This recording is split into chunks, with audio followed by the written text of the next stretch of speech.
బైబిలులో వ్రాయబడినటువంటి సత్యమును నమ్మినటువంటి మేము యేసు ప్రభువు ఎవరై ఉన్నారు అనేది లోకమునకు తెలియచేయుచున్నాం. ఎందుకు అనంటే లోకమంతయు ఆయనను అనుసరించవలసి ఉన్నది, ఆయన వెంబడి వెళ్ళవలసి ఉన్నది. ముఖ్యంగా ఆయన చూపించినటువంటి ప్రేమ అసమానమైనది, అద్వితీయమైనది. ప్రేమతో మరి ఏదియు సమానము కాదు. మానవులకు జ్ఞానం ఉన్నది, బలము ఉన్నది, అధికారం ఉన్నది, ఆధిక్యత ఉన్నది. ఇవన్నీ ప్రేమతో సరితూగేవి కావు. వీటన్నిటికంటే అనగా నేను ముందు చెప్పినటువంటి ఆ మాటల్లో ఉన్న వాటన్నిటికంటే కూడా ఉత్కృష్టమైనది, ఉన్నతమైనది ప్రేమ. ఈ ప్రేమ గొప్పతనాన్ని అందరూ కూడా ఎరుగుదురు, కానీ మానవుడు తన తోటి మానవుని ప్రేమించలేకపోతున్నాడు.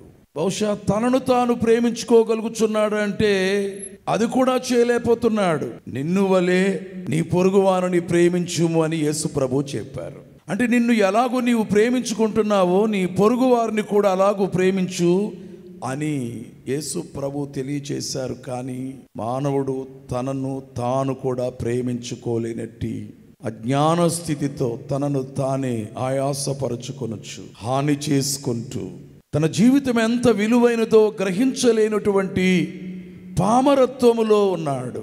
అయితే యేసుక్రీస్తు ప్రభువు ఈ లోకమునకు వచ్చి చేసినటువంటి బోధలలో ప్రధానమైనది, నేర్పించినటువంటి పాఠములలో ప్రధానమైనటువంటి పాఠము తన క్రియ ద్వారా ప్రేమ ఎలాంటిదో వెల్లడి చేయుటలో ఆయన చేసినటువంటి ప్రతి కార్యము మానవులందరికీ కూడా ఆదర్శప్రాయము. గనుక నిన్ను నీవు ప్రేమించుకొనుట అంటే నీ మనస్సును పాడు చేసుకోకుండా ఉండుట, నీ ఆలోచనలను పాడు చేసుకోకుండా ఉండుట. ఈ దేహము దేవుని ఆలయము.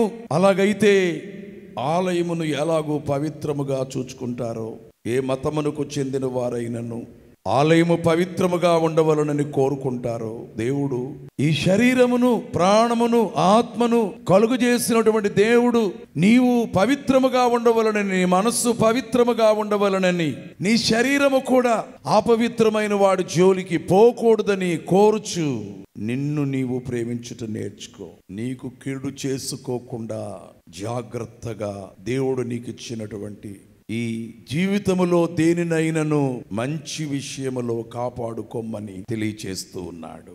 నీ పొరుగువారిని ప్రేమించు. ఈ విషయములో మరింత జాగ్రత్త వహించవలసిన వారమై ఉన్నాము. నిన్ను నీవు ఒకవేళ నిందించుకుంటే అది నీ వరకు మాత్రమే. కానీ ఇతరులను నిందించినట్లయితే ఎవరెవరిని నీవు నిందించిన వారందరినీ ఆయాసపరిచినావు, ఆ వేదనకు గురి చేసినావు. వారి జీవితమునకు నీ ద్వేషము కీడుకరముగా పరిణమిస్తుంది. నీ చుట్టూ అనేక మంది ఉన్నారు. ఈ ప్రపంచ మానవులందరూ నీ చుట్టూ ఉన్నారు అని నీవు అనుకున్నా వారు ఎక్కడెక్కడో ఉండవచ్చును.